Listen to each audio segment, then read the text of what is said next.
Good morning বন্ধুরা, কেমন আছো তোমরা? আশা করছি সবাই অনেক ভালো আছো। আমি অনেক ভালো আছি।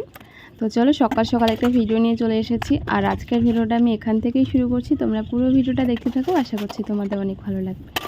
তো রোজকার মতো বাসন মাজতে বসেছি। বাসন মাজা থেকে ভিডিওটা শুরু করছি, তার কারণ বাসন মাজলে আমার মনে হয় যে অনেক বড় একটা কাজ কমে গেল। তো সবথেকে আমার যেটা বড় কাজ বাসন মাজা আর কাপড় কাচা, এই দুটো কাজ হয়ে গেলে না তখন একটু ফাঁকা লাগে, নিজেকেও ফ্রি ফ্রি লাগে যে অনেক কাজ হয়তো করে রেখেছি। তো চলো বাসনগুলো মেজে নিই, তারপরে কাপড় কাচা আছে। আজকে অনেক কাজ আছে, কি কি করছি না করছি পুরোটাই শেয়ার করব আজকে।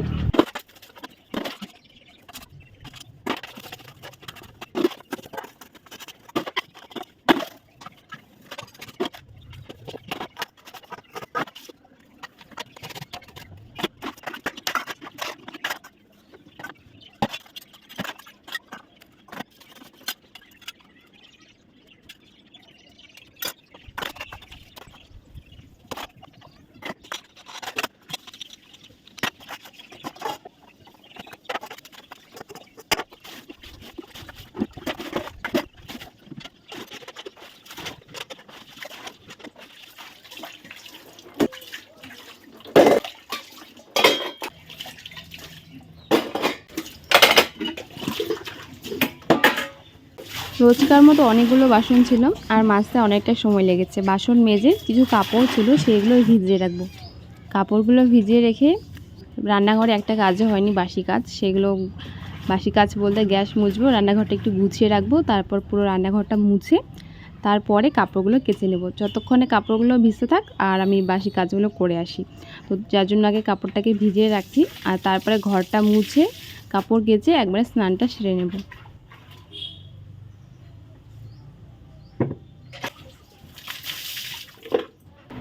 আমি একদিন বা দুদিন বাদে বাদে কিন্তু সার্ফ সাবান দিয়ে গ্যাসটাকে মুছে রাখি, আর নয়তো যদি তেল চিটচিটে না হয় তাহলে এমনি একটা ভিজে কাপড় দিয়েই মুছে নিই। তো আজকে যেহেতু একটু নোংরা নোংরা হয়েছে, বেশি রান্নাবান্নার পর একটু তেল চিটচিট করে, তো যার জন্য সার্ফ দিয়ে ভালো করে গ্যাসটাকে মুছে নিচ্ছি। আর গ্যাসটা কিন্তু আমি সবসময় পরিষ্কার করেই মুছে রাখি। রান্নাবান্নার পর কিন্তু রান্নাঘরের অবস্থা একদম পুরো যাচ্ছে তাই হয়ে থাকে। তো সেগুলোকে ভালো করে গুছিয়ে টেবিল মুছে নিয়েছি। কিছু বাসন ছিল যেগুলো গামলার মধ্যে আটছিল না, একদমই জায়গায় হচ্ছিল না, সেই বাসনগুলো আমি এনে টেবিলের মধ্যে রেখেছি। কিছুটা জল ঝরে যাবে, তারপর ঝুড়ির মধ্যে রাখবো। আর গামলাটা এখনও কুয়ো পাড়েই আছে, সেটা আর আনা হয়নি। গ্যাস মুছে নিয়েছি, এখন রান্নাঘরটা পরিষ্কার করে মুছে নেব। তারপরে কাপড় আছে অনেকগুলো, কাপড় কাচতে কাচতে হয়তো বা ভিজে যাব, তারপরে স্নানটাও সেরে নেব। সকালের দিকে একবার স্নান হয়ে যায়, সমস্ত বাসি কাজ করার পর স্নান করে নিই। তারপরে রয়েছে রান্নাবান্না করে আবার যা টুকটাক অন্যান্য কাজ থাকে সেগুলো করে বিকালের দিকে আর একবার স্নান করে একদম পুরো ফ্রেশ হয়ে তারপরে কিন্তু ঘরে ঢুকি। তো চলো ভালো করে কাপড়গুলো কেচে নেই। এখানে মায়েরও আছে আমারও আছে, দুজনের মিলেই আছে, তাই আছে মোটামুটি অনেকগুলোই কাপড় আছে।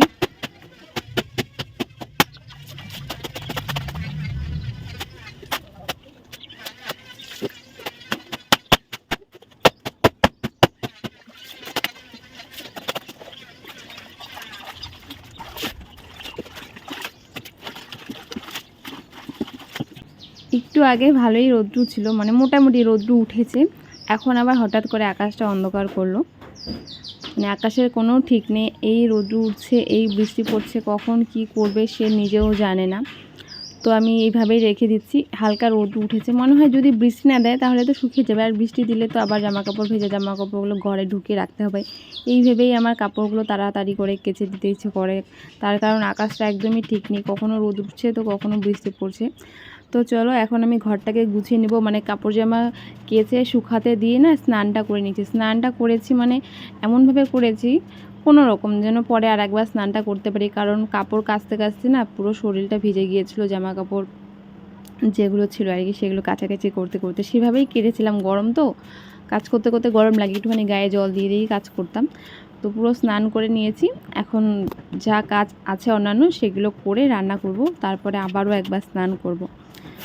দেখা যাক করতে দেয় কি না মা। রান্না করতে করতে বেশি লেট হয়ে গেলে তো আবার স্নান করতে দিবে না, কারণ একদমই বেলা করে স্নান করতে নেই, সর্দি লাগে, বুকের মধ্যে ঠান্ডা বসে যায়। তো চলো বিছানাটাকে ভালো করে গুছিয়ে নিয়ে আবার রান্না করে যেতে হবে। এদিকে দেখো আমি কিন্তু রান্না বসিয়ে দিয়েছি। সবজির সমস্ত কিছু কাটাকাটি রেডি করে আমি রান্নাটা বসিয়ে দিয়েছিলাম। এদিকে পটল ভাজা করছি আর ওইদিকে আলু ভাজি। এই আলু ভাজাটা দিয়ে হবে মাছের ঝোল আর হবে পটল ভাজা। আজকে বেশি কিছু রান্না করব না, আজকে রান্না হবে বেগুন দিয়ে পাতলা করে আলু বেগুন দিয়ে মাছের ঝোল আর তার সঙ্গে পটল ভাজা। ভেবেছিলাম কিছু করব রান্না, তারপরে ভাবলাম যেহেতু মাছের ঝোল করছি তো আলু ভাজা করব না, কারণ আলু ভাজা তো আমি তো রোজই খাই, আজকে একটু পটল ভাজা খাচ্ছি। তার কারণ মাছের মধ্যে তো আলু রয়েছে, আলু থাকলেই হলো। তো চলো আজকে পটল ভাজা দিয়ে ভাত খাবো আর তার সঙ্গে আলু দিয়ে মাছের ঝোল করছি। তো কীভাবে রান্নাটা করছি না, আজকে রান্নাটা আমি শেয়ার করব, কারণ আমার মাংসটা ভালো হয়, মাছটা অতটা হয় না। তবে আমি নতুন স্টাইলে মাছ রান্না করা শিখেছি, মানে আমার কাছে এটা নতুন স্টাইল। আগে আমি মাছ যখন রান্না করতাম না, অনেক পরিমাণে মশলা দিতাম আর পেঁয়াজ যেটা থাকে সেটাকে ঘষিয়ে বা পেস্ট করে দিতাম। তবে আমি এখন সেভাবে দেই না, যার জন্য ভালো হয় রান্নাটা খেতে। তো বেগুনগুলো আমি ভালো করে ভেজে নেব। দুটো কড়াইয়ের মধ্যে আমি একটাতে আলু বসিয়েছি আর একটাতে বেগুন বসিয়েছিলাম। আলুটা হচ্ছিল অনেকটা মোটা মোটা করে রেখেছি, যার জন্য ভালো করে একটু সেদ্ধ করে নিয়েছি। মানে আলুটাকে কিন্তু একটু গরম জলে ফুটিয়ে নিতে হয়, এতে করে যে আলুর একটা ক্ষতিকারক জিনিস থাকে যাদের আর কি সুগারের ভয়ে খায় না, তাহলেও কিন্তু কিছু হবে না। তো আমি আলুটাকে ভালো করে ভেজে নিয়েছি, বেগুনটাকেও ভেজেছি। এবার করলাম একটা কড়াইয়ের মধ্যেই দুটো দিয়ে দিয়েছি, তাতে করে সেদ্ধ হবে। মানে যতক্ষণ আমি মশলাটা কষাচ্ছি ততক্ষণ ভাজতেই থাকবো সেটাকে। আর মশলাটা বলতে এখানে আমি দিয়েছি কাঁচা পেঁয়াজ আর কাঁচা টমেটো ফোড়নে দিয়েছিলাম একটুখানি গোটা জিরে আর তেজপাতা। ব্যাস, এবার পেঁয়াজটাকে টমেটোটাকে ভালো করে ভেজে খুন্তির সাহায্যে একদম পুরো মিহি করতে হবে, একটা গ্রেভি টাইপের আসবে। আর এখানে পেস্ট দিয়েছি খুবই সামান্য আদা আর রসুন, ব্যাস আর কিছু না। আর গুঁড়ো মশলার মধ্যে দেবো জিরে গুঁড়ো, হলুদ গুঁড়ো, লঙ্কার গুঁড়ো আর লবণ তো দিতেই হবে। তো এভাবেই কিন্তু মাছের ঝোলটা রান্না করেছি, খেতে দারুণ হয়েছে। আগে আমি সমস্ত কিছু পেস্ট করে দিতাম, কি একদম বাজে লাগতো, খেতে ভালো লাগতো না। অন্যরা কীভাবে করে আমি জানি না, তবে আমি সেভাবে করতাম, তবে ভালো লাগতো না খেতে, নিজের রান্না নিজেকেই ভালো লাগতো না। তাই এখন আমি পেঁয়াজ আর টমেটোটাকে এভাবে দিই, এতে করে একটা খুব সুন্দর স্মেল আসে আর খেতেও বেশ লাগে। মশলাটা একটু বেশি কষাইনি, হালকা একটু কষিয়ে আলুটা আর বেগুনটা দিয়ে দিয়েছি, দুটো মিলে একসঙ্গে কষবে, এতে করে আলুটাও সেদ্ধ হবে আর খেতেও বেশ টেস্টি হবে। তো চলো ভালো করে কষিয়ে নিচ্ছি মাছের ঝোলটাকে, ঝোল বলবো না, গ্রেভিটাকে। আর ততক্ষণ এটা কষতে থাকুক আর আমার রান্নাঘরে যা সমস্ত টুকটাক কাজগুলো আছে সেগুলো গুছিয়ে নিই, যেমন বাজার গোছানো, তারপরে লঙ্কা যদি থাকে লঙ্কার বটা ছাড়ানো, এরকম অন্যান্য কাজগুলো। আর মা অনেক দিনে সবজিগুলো নিয়ে এসেছিলো, পটলগুলো খাবো করে খাওয়াই হচ্ছিল না, আর অনেক পটল পেকেই গিয়েছিল, তো সেগুলোকে আমি বেছে পরিষ্কার করে নিয়েছি।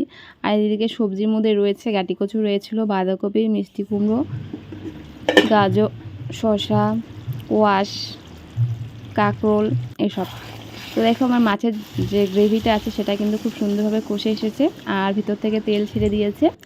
এখন জল দিয়ে দিলাম, একটু ঝোলটা না মানে বেশি রাখবো, হচ্ছে বললাম পাতলা করে করব ঝোলটা, তাই আমি একটু জলটা বেশি দিয়ে দিয়েছি। আর এখন এখানে মাছগুলো দিয়ে দেবো। এইগুলো হচ্ছিল ভোলা মাছ।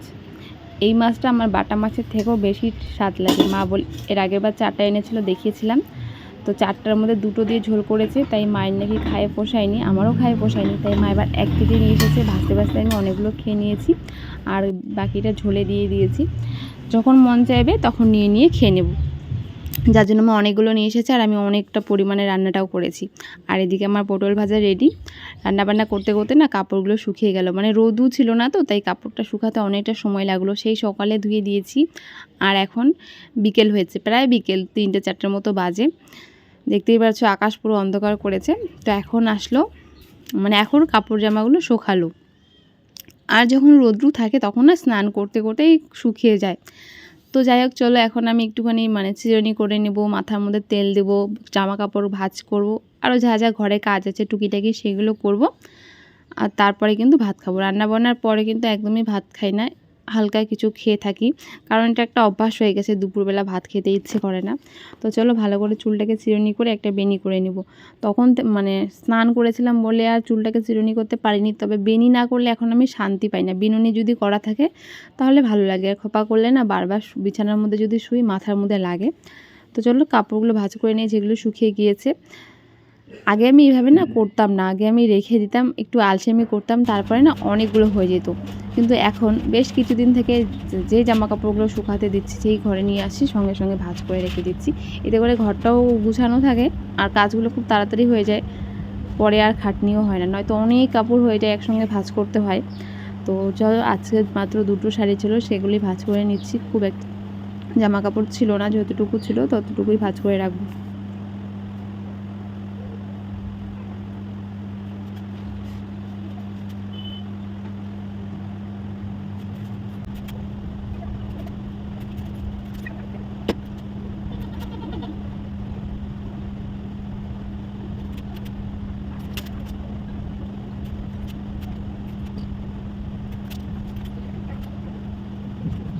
পুরো ঘরের জামাকাপড় গোছানো কমপ্লিট। যা মানে এলোমেলো কাপড় ছিল সমস্ত গুছিয়ে রেখেছি। এবার ঘরটাকে ঝাড় দিয়ে বেরিয়ে পড়বো ওই ঘরে। তো দেখো, মুখের মধ্যে আমি পাউডার লাগিয়ে শুয়ে থাকি এইভাবে। সমস্ত কাজ শেষ করার পর এক গাদা পাউডার দিয়ে আমি শুয়ে থাকি। আর দিকে পাশের বাড়ি থেকে রিঙ্কি এসেছিলো, ও প্রায় আমাদের বাড়িতে আসে, শুয়ে থাকে। তো তারপরে সন্ধ্যাবেলা একটু চা করেছিলাম, মা আর আমি চা খেয়েছি, সেটা আর দেখানো হয়নি।